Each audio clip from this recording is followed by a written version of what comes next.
Il y a 50 ans, une jeune fille, assise derrière la voiture de mon père, nous quittons la ville de Ibadan,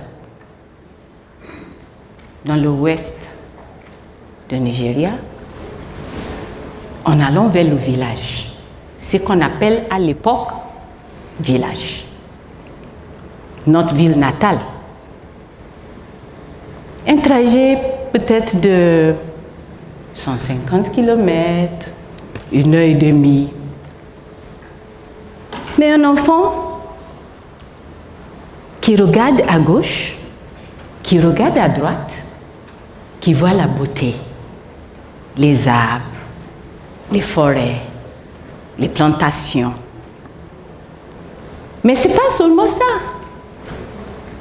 La portion ou le moment le plus attendu pour cette fille et ses frères et sœurs dans la voiture, c'est quand papa va s'arrêter quelque part, 10 km avant Ilé-Ifẹ̀, le berceau du peuple Yoruba,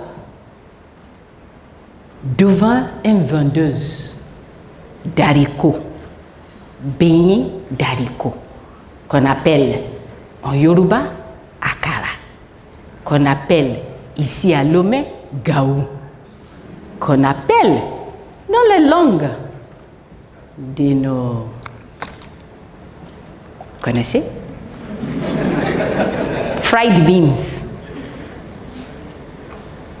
Qu'est-ce qui est plus intéressant pour nous à l'époque? C'est que la dame qui vend va dire à papa, combien vous voulez? Papa va tourner, va dire 1, 2, 3. Ok, 6. Mais ce qui était très fascinant pour nous, c'est que la dame va couper un petit morceau de feuilles de banane. Et il va mettre chacun, deux beignets, un beignet, deux beignets. Donc, vous avez dans vos mains votre petit plat, feuille de banane, avec votre haricot, le beignet, très chaud. Et vous mangez tout au long de ce trajet, le reste, et vous soufflez l'air pur. Parce que, qu'est-ce qu'on cherchait à l'époque? Une belle vie. Et c'est ça, la belle vie. La verdure, les beautés, les arbres et tout. Fast forward. Aujourd'hui, vous prenez la même route pour aller dans la même ville. Maintenant, c'est une ville. Qu'est-ce que vous constatez? Les générations d'aujourd'hui ont remplacé les arbres avec les déchets partout. Les métaux, les bâtiments moins construits, totalement construits à gauche et à droite. Et quand vous arrivez au même endroit où on achète le beignet, parce qu'ils sont toujours là-bas, aujourd'hui, on vous sert les beignets chauds dans le sachet plastique. Soit c'est transparent, soit c'est vert, soit c'est noir, soit c'est bleu, mais c'est les déchets, c'est le plastique. Et vous demandez à la dame, mais qu'est-ce qui s'est passé avec les feuilles de banane? Elle va vous dire, vous étiez où? On a quitté l'ancien. Maintenant, on est dans le modèle. Et c'est quoi le modèle? Sachet plastique. C'est ça notre modernité. C'est ça qu'on nous a donné maintenant. Un échange pour nos feuilles de banane, pour nos feuilles, les différentes feuilles, les différents légumes, tout ce que nous faisons avec la nature. On nous a remplacé ça avec les plastiques, les papiers foil, les sachets plastiques, tout ce que vous voyez ici. C'est beau là. Mais je me pose la question, comme mes prédécesseurs ont déjà dit, est-ce que vraiment notre compréhension de ces changements climatiques, c'est le même? Qu'est-ce que ça veut dire pour moi, une fille de Nigeria, le changement climatique? Née à Londres, où j'ai vécu dans la neige, le changement climatique.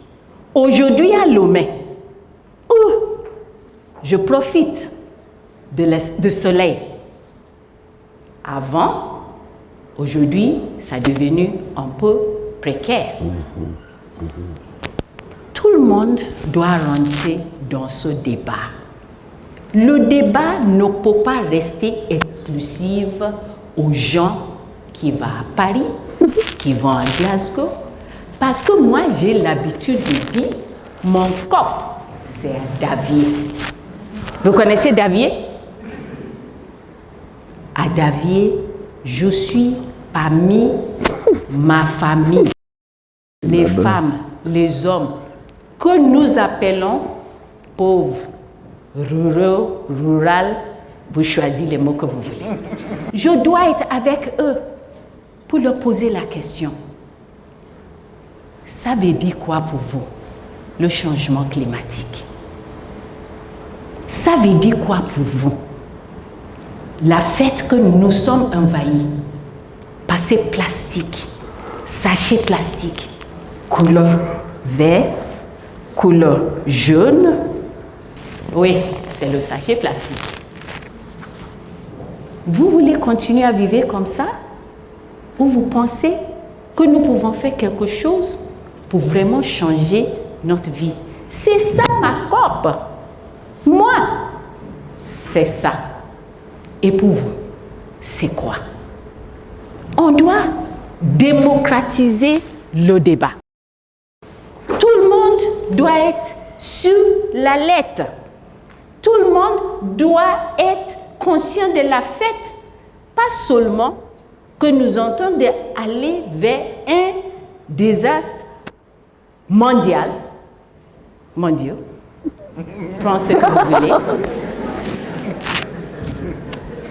Comme Covid-19 vient de nous montrer, quand ce ciel va tomber,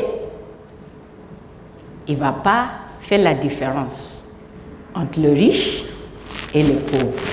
Parce que comme vous le savez, l'environnement reste le seul bien commun que nous avons.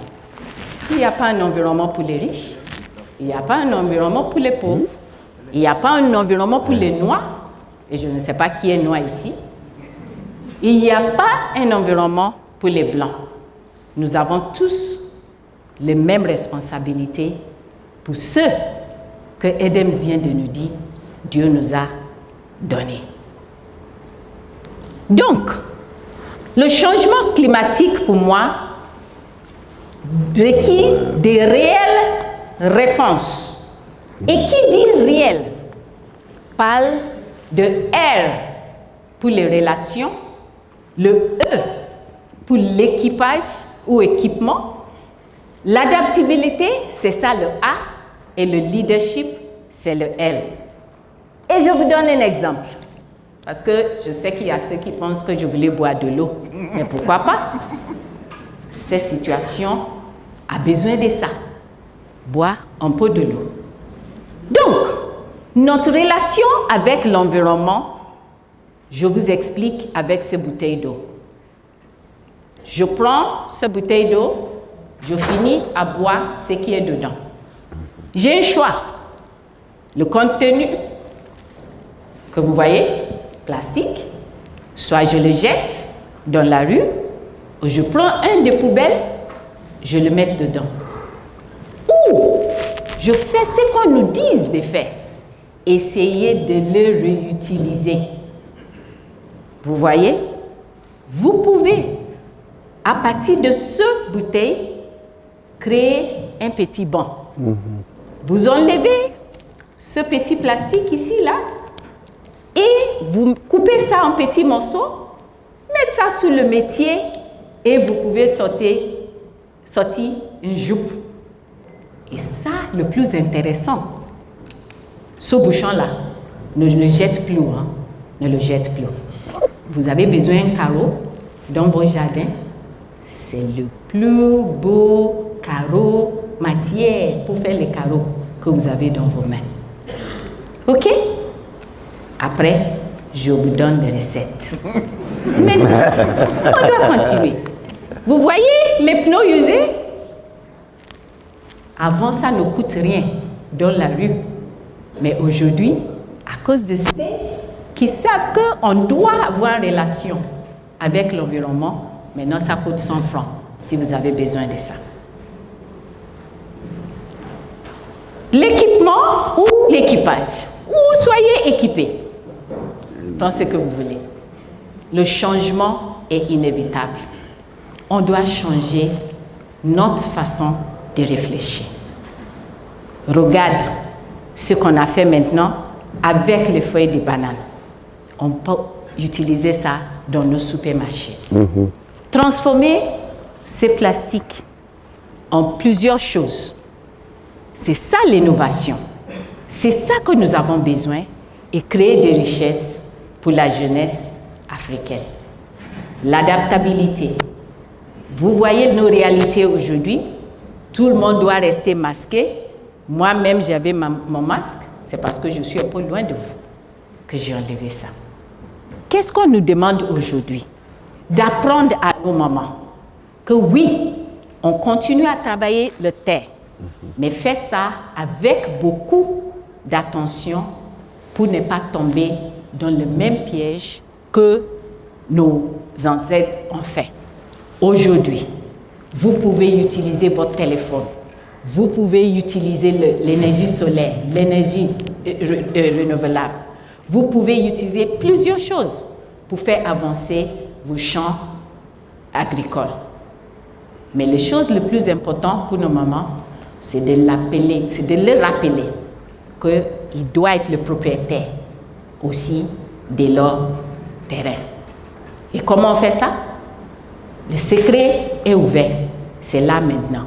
Ils doivent créer des coopératives pour avoir la position juridique pour leur terrain. Et enfin, le leadership. On utilise ce mot en oubliant de quoi il s'agit. Ce leadership, c'est un comportement. Ce leadership, c'est notre capacité d'être l'influenceur. Qu'est-ce qu'on vous demande? Qu'est-ce que moi je vous demande? Je vous demande de suivre ce que notre sœur a dit. Prendre une décision. Parce que ce leadership que nous avons besoin aujourd'hui, pour garder la foi et assurer que nos enfants et nos arrière-enfants vont hériter un environnement sain, c'est de commencer par moi à vous. Ce n'est pas l'autre personne qui doit aller d'abord. C'est moi, c'est vous. Je vous remercie.